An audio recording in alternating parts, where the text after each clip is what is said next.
On June 7, 1981, I left Portland, Oregon with a group of people from the West Coast to ride across the United States.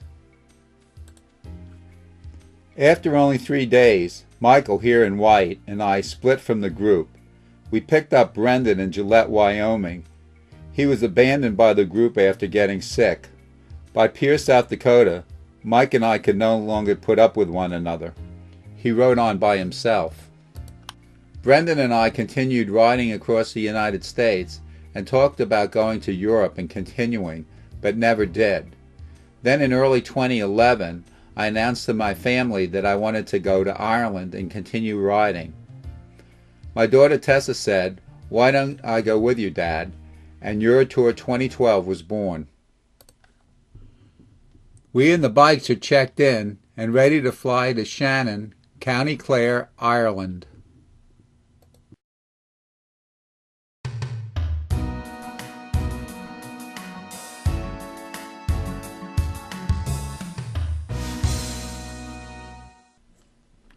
Before we started to ride, we took 2 days off to get over the jet lag, see some sights, and put our bikes together. After renting a car, our first stop was in the town of Venice.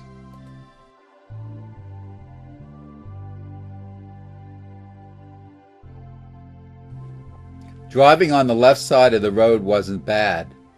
The problem was that sitting on the right side of the car to drive threw off my perception. I had difficulty staying in my place on the road. The roads were narrow, people drove fast. It scared the heck out of Tess. We finally made it to the Cliffs of Moher, which are over 700 feet high in some places. Getting ready for Eurotour 2012 involved purchasing touring bikes and panniers and other accessories and getting them to the start in Shannon, Ireland. I wanted to ride from Shannon, pass through Como, Italy, where there's a shrine to cycling, and finish at my ancestral homeland in Sicily. I planned to ride across Ireland, Wales, and England, then ferry over to Bruges, Belgium. From Bruges, we'd continue heading southeast across Belgium, Luxembourg, parts of France and Germany, into Basel, Switzerland. We would ride over the Alps to Como, where we would decide to extend the trip to Slovenia and Croatia, or ride straight down through Italy to Sicily. Then we would figure out how to get back to Rome and fly home with the bikes. It seems to me that Ireland grabs a piece of your heart and never gives it back.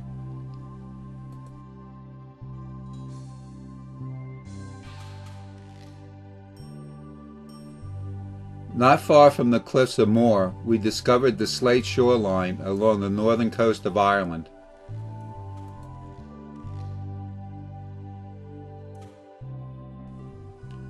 At the Victoria Cross Bike Shop in Cork, John refused to charge us for making some necessary modifications to Tessa's bike.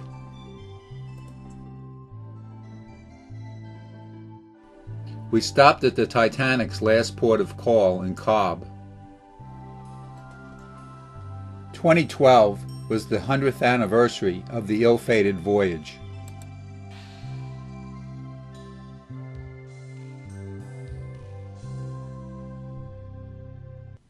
June 27th, 2012, ready to roll off in Shannon, Ireland. It was the first time Tessa had ever toured. If you're coming with us, you've got to be tough. The first rest stop. You're a bicycle tourist, Tessa. Most of the time, we managed to avoid the occasional Irish rain.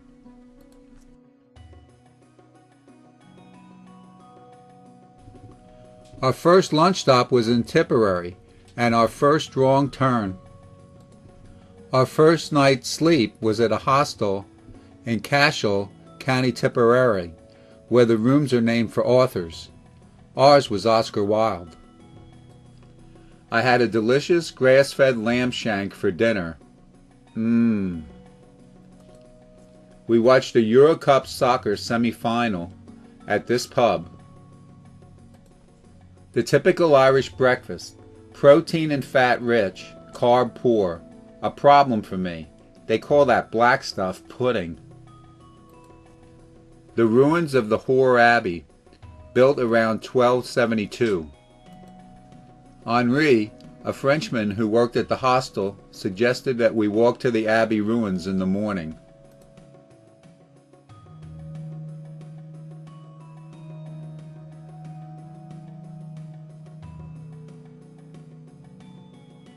Tessa gets directions from the hostel lady. We didn't want to get lost again. Get lost again, haha. That's funny. Little did we know what was coming up in the next couple of weeks. We stopped to rest in a churchyard in Killinall. That's where we met Michael O'Donnell, a local farmer. He told us of he and his wife's visit to Vietnam, and that the people there had no animosity toward the U.S.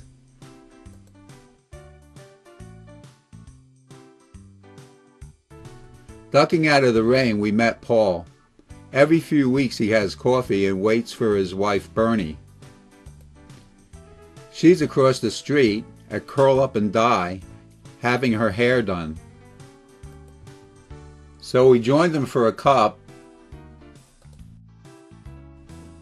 until Bernie showed up with her new do.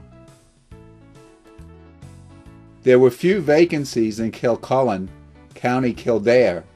A local man named Kevin suggested that we stay above Barden's pub. The next morning, Tessa's birthday breakfast was next door at On Tierman, a restaurant that provides meaningful jobs for people with disabilities.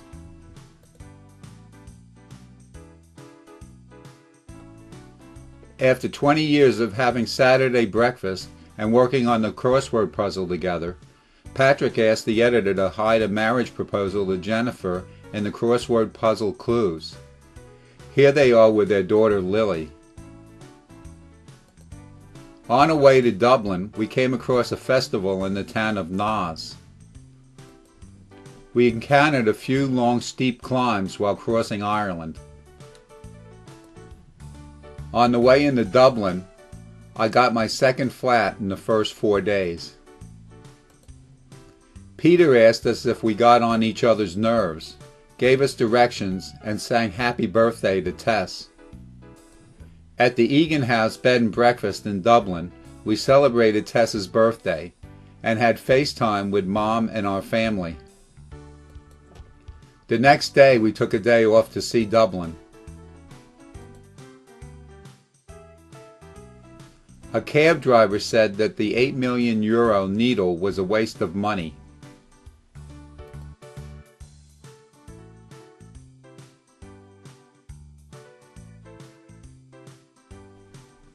The Dublin Castle has been in continuous occupation since its establishment in 1204 AD. If we looked like we needed help, it was typical for Irish people to offer to help us out before we would even ask. The Guinness Brewery tour was a must on my list. That's where we learned to pour a perfect pint.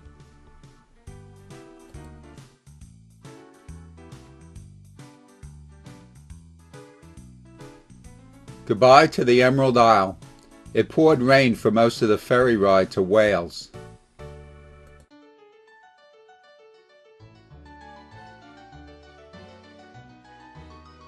We found shelter, lots of Lionel Richie music, and great Caribbean food at Dee's Deli in Holyhead. Here are Dee and her sidekick, Little Paul. He boasted that he was known as the neighbor from hell and drew a picture of his buddy, Jimmy Pepper, on a good day. We had nasty weather riding into Bangor. At one point, the wind blew Tessa over. This is Shirley at her B&B, where we stayed in Bangor. On our climb into Snowdonia Park, we met a local lady, Diana. She said that if we took the back road, it would look like Middle Earth.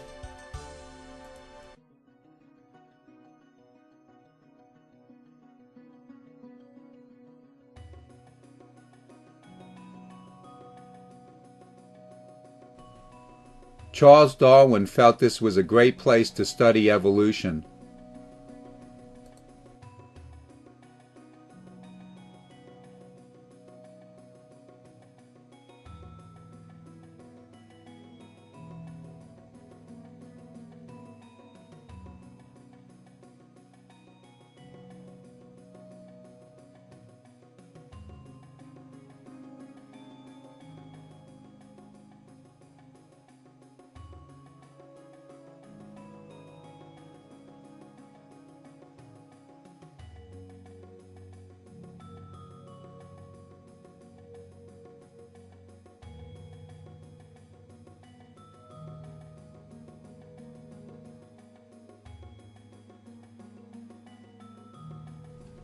Diana had told us there'd be an ugly hill we'd have to climb.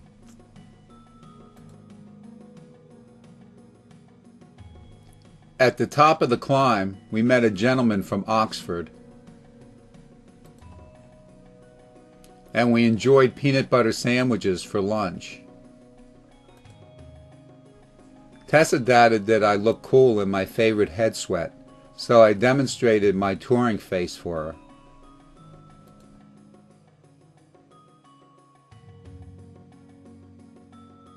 I didn't stick around to see if he was friendly.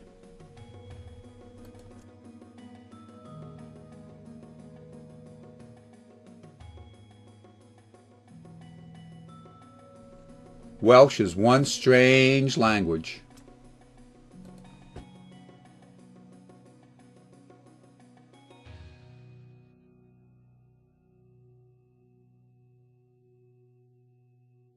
Warm Showers hosts Mary and Dermot live in a 300-year-old rectory in the Welsh countryside. They had ridden across the U.S. 2 years before. On the 4th of July, we took the day off and went to the coastal town of Llandudno with Mary.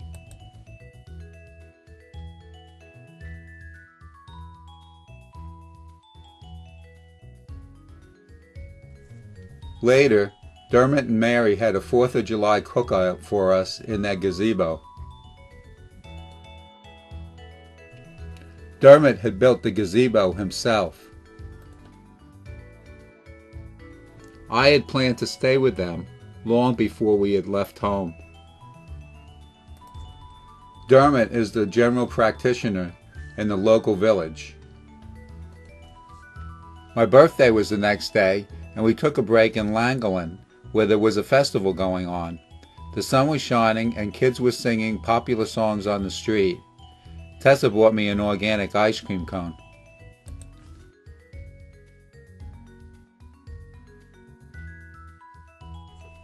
A great Welsh hero, Owain Glyndŵr, fought against British rule in the late 14th century and the early 15th century.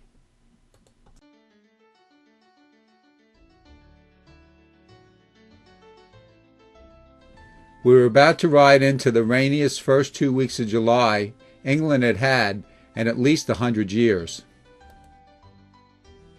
We bought some cheese at the local market. We stopped to look for bicycling maps at the Wellington Library. We found none, but joined so we could use the computers while it deluged outside. The rain finally stopped. We rode a mile or so to the Grove House Hotel.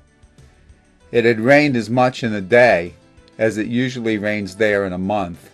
One person was washed away by floodwaters. Steve Harris runs the Grove House with his son and his mother. We had a great dinner there, a nice day, and she made us a wonderful breakfast in the morning. The weather was never kind of nice. When it was nice, it was very, very nice. When it was bad, it was awful.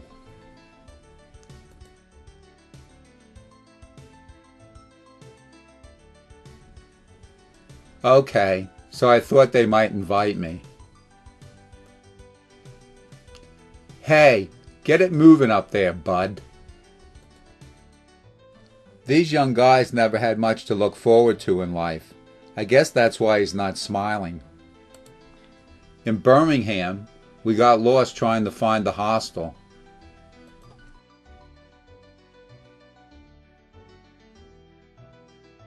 In Stratford-upon-the-Avon, we visited Shakespeare's boyhood home. In Shakespeare's time, little boys were clothed in dresses to try to fool the devil.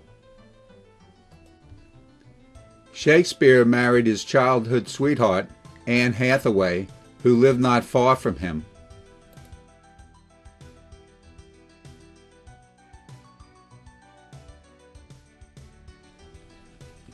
Getting ready for dinner with the bard. Come in, Taylor. Here you may roast your goose. At times we wound up riding in pouring rain. The water was pooling on the road, and I could hardly see. I'd breathe a sigh of relief after lorries would pass me, then worry about seeing something bad happen to Tess, who was ahead of me. The Oxford hostels were full of Olympic athletes, so we stayed at the hotel. Tolkien and Carroll were amongst the famous authors who worked at Oxford. We had lunch the next day in the Queen Victoria Diamond Jubilee gazebo. The Olympic torch was about to pass through town. So we were out of there. Google Maps led Tessa to an interesting old road out of Oxford. We met Allison, who told us we were on the old stage road from Oxford to London, and that many highway robberies had taken place there in the olden days.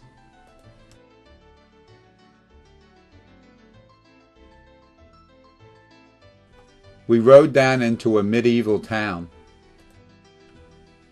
When I asked what this might have been used for, the local kids told me it was a jail, but I believe it was a kiln.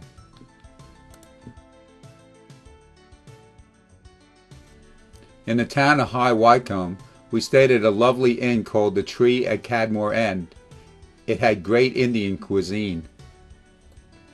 Dave, the owner, was excited when hearing about our trip. A rainy, confusing ride into London. An old hippie-type dude helped us by giving us directions to the hostel near King's Cross. I almost crashed when I hit a wet manhole cover, but I managed to keep the bike upright.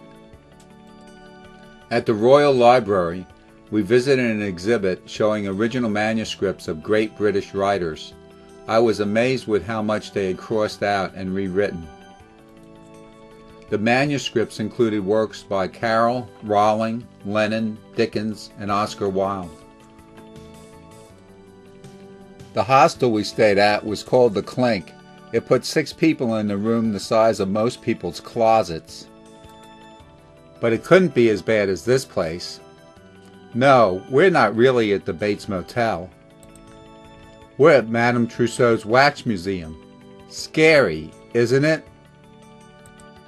One of the greatest rock musicians of all time. Not him, this guy. Here Tessa reminds us how Jimmy used to play the guitar with his teeth.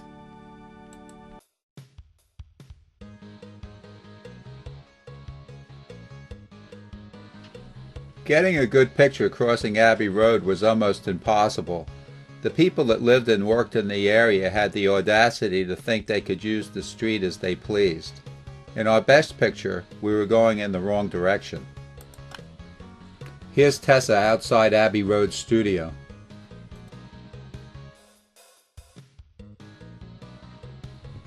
I wonder if George Martin would want to make any changes to my background music.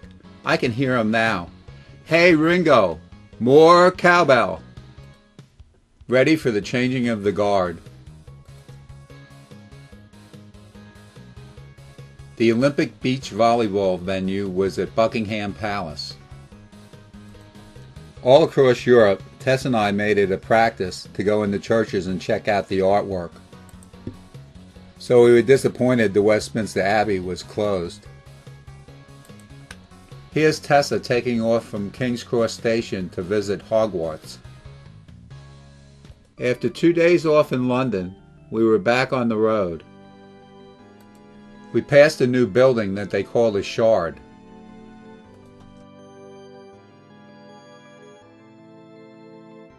It started out as a very nice day. The Tower Bridge.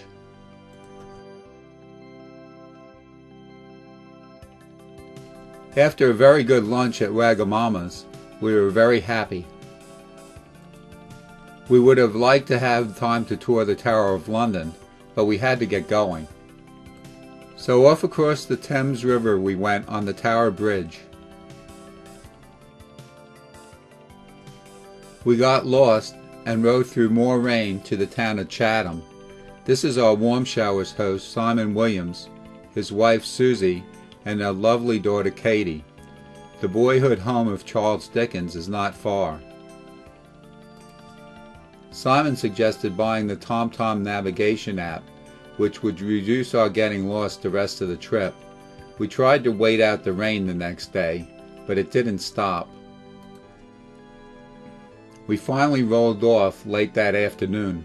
Simon predicted that we would have better weather, kinder drivers, and more support after we crossed the English Channel.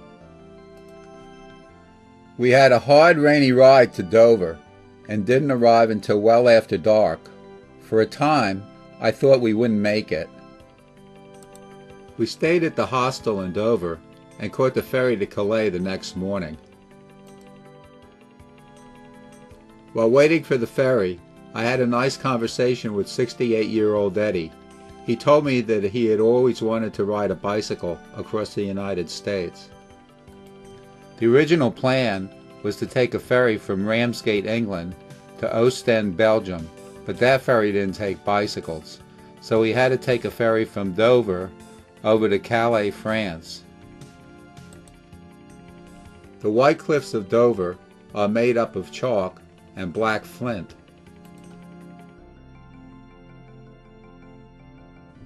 I'm looking forward to getting to the mainland and hopefully better weather.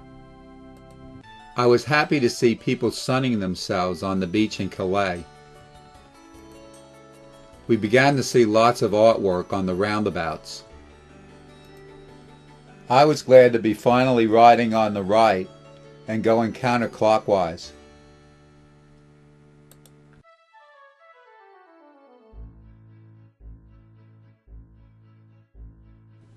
It was pleasant riding along the canals in the north of Belgium.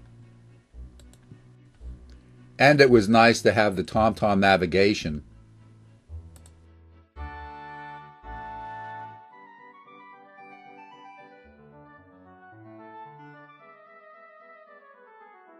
Belgium had the best mussels anywhere. We rode into Bruges and more rain.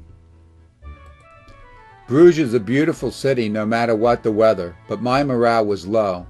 I was sick of the rain. Being unable to take the ferry directly to Ostend added 60 miles to the trip. And I messed up staying with a Warm Showers host I had eagerly looked forward to staying with.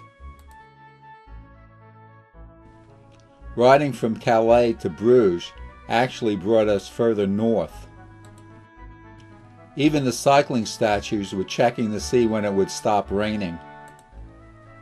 Down the road, this Spanish-speaking lady was selling her little pigs at a street market.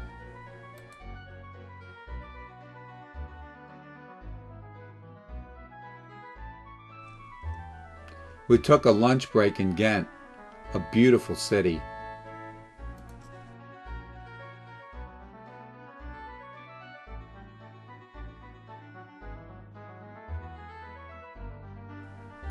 Tessa bought some Belgian chocolates for her mom and Aunt Karen, who we were going to meet up with in Luxembourg in a few days.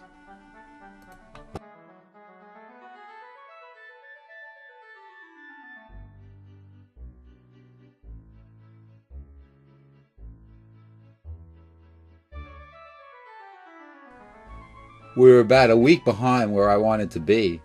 so we didn't stay long in Brussels. Dinant is a cute little tourist destination. I wish that all of Belgium was this flat. After Brussels, it became quite hilly. But the weather was finally dry enough to camp.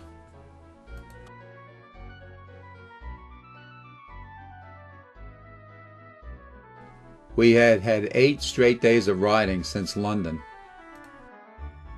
and we were looking forward to getting to Luxembourg to meet up with my wife, Linda, and her sister, Karen.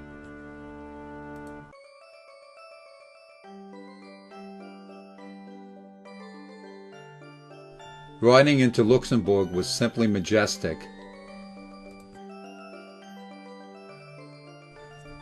Karen and Linda were walking down the street when we spotted them. The sun was shining, it was 6 o'clock, and many church bells began ringing as if on cue. I thought about how Jonah might have felt after the whale had spit him out.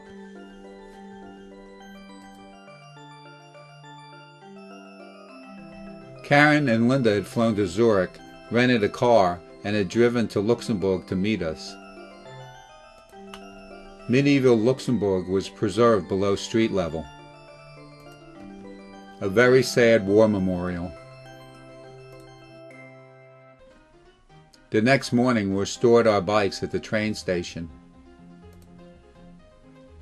and took the train to Paris.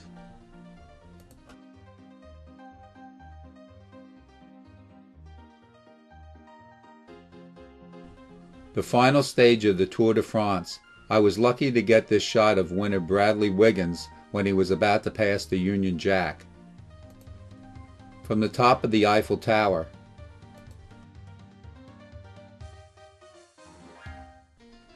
The next day we took the train to Versailles. The palace was closed that day,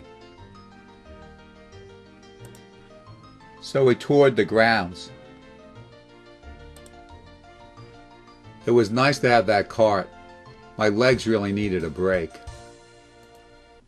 We returned to Luxembourg by train. And with our first vacation over, we rode toward the Rhine Valley the next day.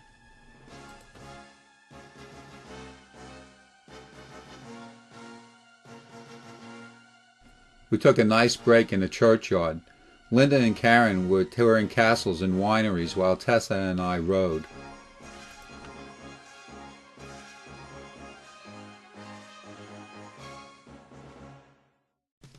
The only overnight in Germany was in Wallerfagen at the lovely Chardonnay Inn. I was very bonked when I got there.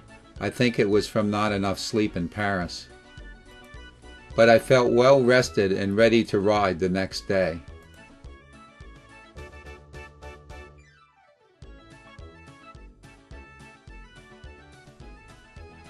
The innkeepers were great people.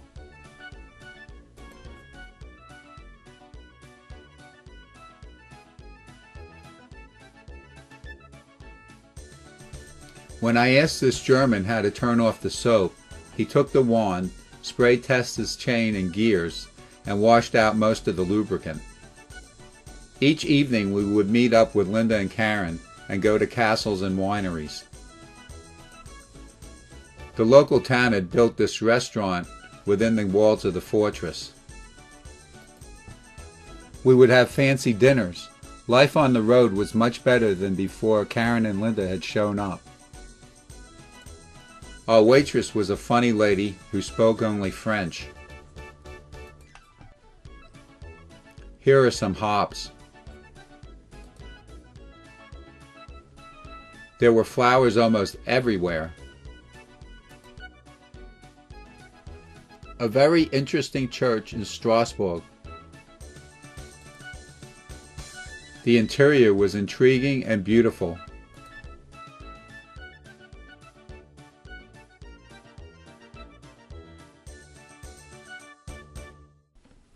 The Bockenheim in Sarre-Union, France, was one of the worst places we stayed on the entire trip. I can't say much good about it. The night before we had flown to Europe, we had seen the movie Brave, so I asked Tessa to pose beside the French poster for the film. We came upon this McDonald's in Erstein, France.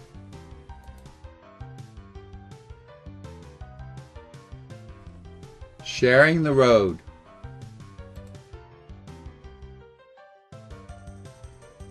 Round and square bales in the same field. The Tom put us on some neat routes. More artwork on a roundabout.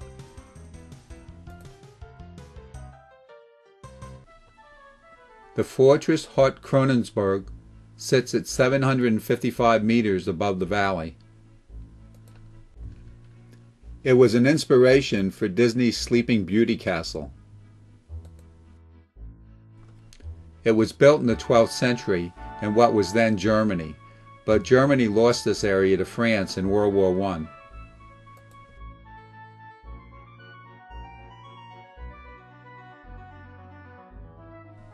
Notice how the trees are grown into the wall.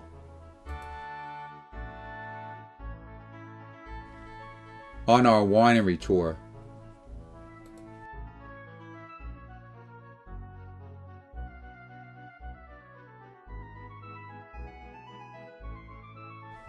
Some things you never forget, like this ham hock, sauerkraut, and potato.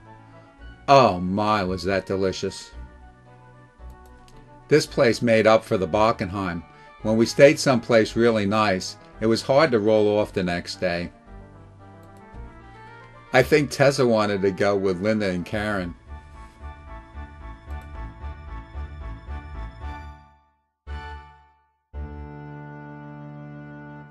Just after crossing the Rhine, we came upon 3 women picking flowers.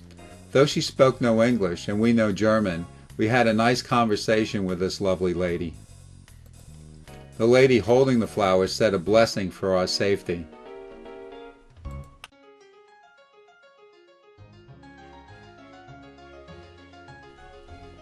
Here we are crossing into Basel, Switzerland.